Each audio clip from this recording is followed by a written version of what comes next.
এই যে আমরা উইকিপিডিয়ায় লিখি, অবদান রাখি, বিভিন্ন রকম জিনিসপত্র লিখি, ছবি দিই, তো এখানে আমাদের লাভটা কি, মানে আমাদের সাধারণ মানুষের লাভটা কি?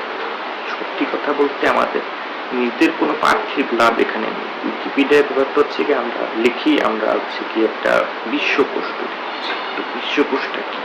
তো বিশ্বকোষটা হচ্ছে কি, এখানে বিভিন্ন গুরুত্বপূর্ণ বিষয়ের উপর একটা মানে তথ্যবহুল লেখা থাকবে।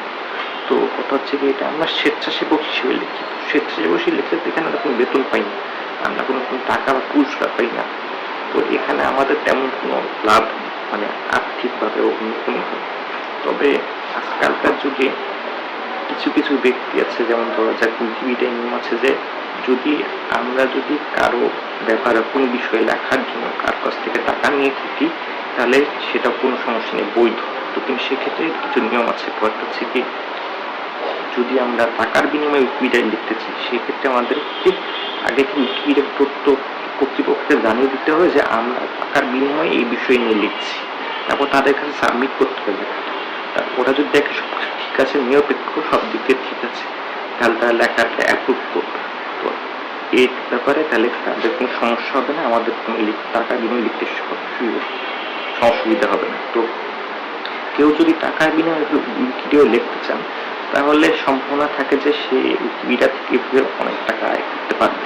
তো এটা হচ্ছে প্রথম বিষয়। দ্বিতীয়ত, এছাড়া তেমন কোনো স্বেচ্ছাসেবী হিসেবে লিখলে আমরা উইকিপিডিয়াতে কোনো টাকা পাবো না। তবে এখানে কিছু বিষয় আছে, যেমন ধরা যাক উইকিপিডিয়ার বিভিন্ন বছরে অনেকগুলো প্রতিযোগিতার আয়োজন হয়।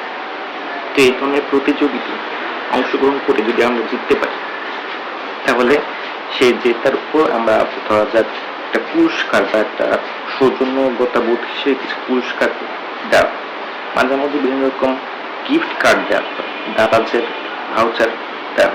তো এই ভাউচারগুলো কিন্তু একটা নির্দিষ্ট মূল্যমানের টাকা, যে টাকাটা দিয়ে আমরা দারাজ বা অন্যান্য প্ল্যাটফর্ম থেকে কিছু কিনতে পারি। তো এটাও কিন্তু আমাদের এক ধরনের গেইন। তো মোটামুটি আমরা যদি উইকিপিডিয়া আমরা যদি স্বেচ্ছাসেবক হওয়ার পাশাপাশি আমরা প্রতি অংশগ্রহণ করে যদি আমরা কিছু পাই পুরস্কার, সেটাও তাহলে আমাদের এক ধরনের লাভ। তো মোটামুটি পুরস্কার ধরা যাক যদি আমরা টাকার বিনিময়ে লিখি, এগুলোর বাইরে আমরা উইকিপিডিয়া থেকে অবদানের মাধ্যমে আমরা কোনো রকম কোনো লাভ পাই না। আমি এই মিটিং দেখা আবার দেখা।